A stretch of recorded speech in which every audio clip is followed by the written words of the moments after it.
Rebecca. So I work for Chase. I head up the business development for Middle East, Asia and Africa. And I've been based out in Dubai for 13 years.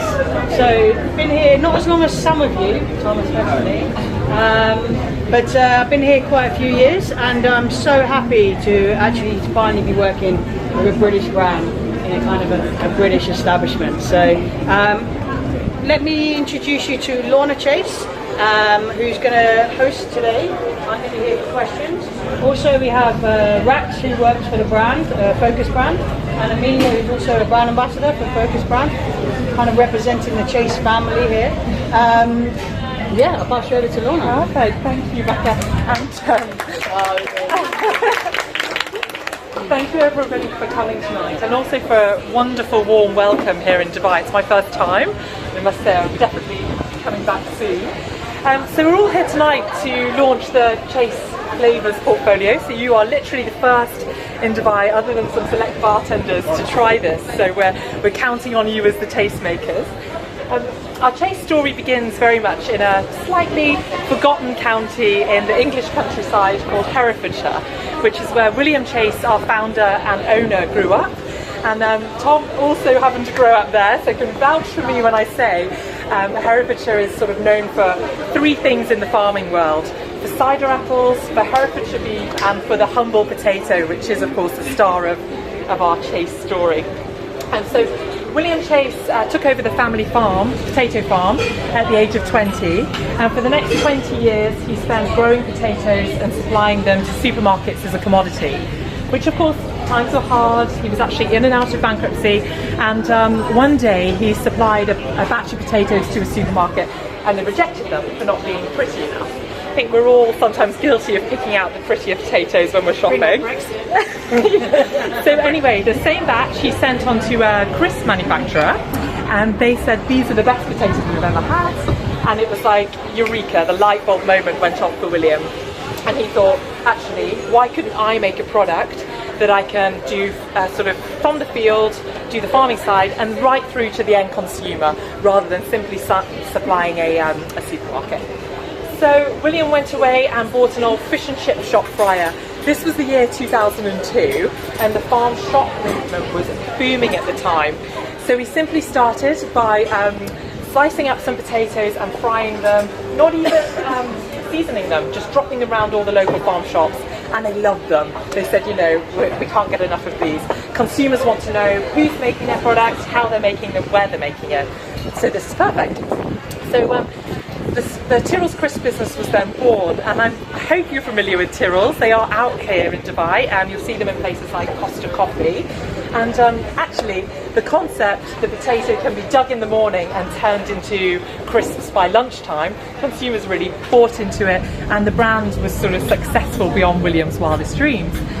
Just 2 years later, in 2004, William headed out to America, because the concept with Tyrrell's chips, as it was at the time, was thicker cut, skins on, the American style. So he headed out there for research and to learn a bit more about the crisp industry. And whilst he was there, he discovered potato vodka. Now, being a potato farmer, William was instantly enamoured with the idea of making vodka from potatoes. He actually thought it would be a lot more fun to make vodka.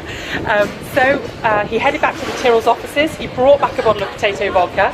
Everyone there tried it, loved it, did a little bit of research and found that most vodkas on the market were just sort of a neutral grain spirit made en masse, redistilled. Nobody was doing the field to bottle concept. So same method he applied to the crisps. He thought, I could do that in the world of spirits. So 4 years later, and he'd learnt the art of distilling. He'd also been to Germany, where he'd sourced beautiful copper handmade distillery, brought it back on April the 1st, 2008, so our 11th birthday tomorrow. We distilled our first drop of Chase vodka. Now, for those of you thinking potato, did not know that that's where vodka came from. Vodka is traditionally distilled from potatoes, but not many people do it now because you don't get a good yield from them. So you put a lot of potatoes in. In our case, we put 16 tons in on the first day, and we only got 1,000 litres of vodka out. And we thought, that's why people make it from grain now, because 70% of the potato is water. However, shortly after we launched, and that actually we were talking about this very same story earlier, we took it to the San Francisco World Spirit Awards, where they hold the Oscars of the spirits industry. And out of 247 vodkas, Chase was blind tasted and came out the #1. And suddenly then we were on the world stage, voted the best tasting vodka in the world. So that sort of catapulted our international side of the business. And we're now in over 40 countries with Chase. And the Russians and the Polish hate you. The Russians and the Polish did not know what to do. They've been sort of resting on their laurels for 100 years. So obviously, actually I don't know if, I expect some of you might know this, but gin is a flavoured vodka. So a natural next step for us was to make gin.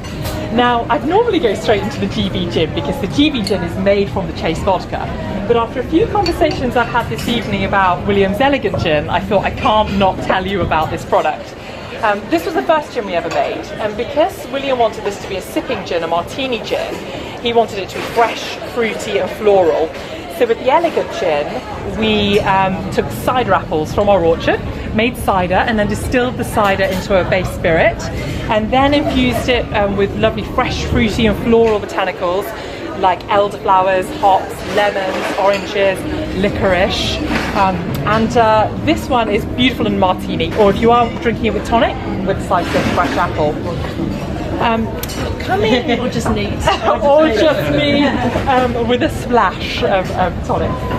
So moving on to our Chase GB, this one came just shortly after.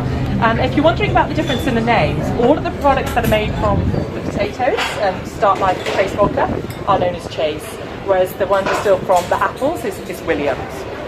Now Chase GB, as I said, starts out like this Chase vodka and then we put it in a Carter head style gin still. Now what I mean by the Carter head is that it has basically chambers that infuse the flavours. So some of the botanicals go into the belly of the still and some are in the chambers, and that's what gives them a beautiful nose. So you might have had a pink grapefruit gin and tonic as you arrived. You'll notice the nose on some of these is really good. It's part of that process that creates that. Nothing artificial, it's all natural. Chase GB is a warm and spicy gin, so that's what's coming right now. Its botanical mix include things like ginger, cinnamon, nutmeg, lemon, almond for a bit of bitterness, licorice for a bit of sweetness, and we recommend serving this one as a classic gin and tonic served with fresh ginger. So that's the first one that you're going to taste now. I don't know whether to go on to the next others. I might just tell you about the rest of the portfolio, but you will be tasting those later on. So following the GB, you'll try the pink grapefruit and pomelo gin. You may have already had this in a gin and tonic as you arrived. This is my favourite of the flavoured portfolio. I know Rebecca enjoys it in a Negroni, but again I just love it as a classic G&T with a slice of fresh grapefruit. It's the same blend as the Chase GB, but just further pink grapefruit and pomelos. And then once we've done the distillation, again with the Carter head style infusion, we put the spirit to macerate with pink grapefruit pomelo peels, which is what gives it a lovely natural pink colour. So that bottle's not coloured, it's actually the liquid. And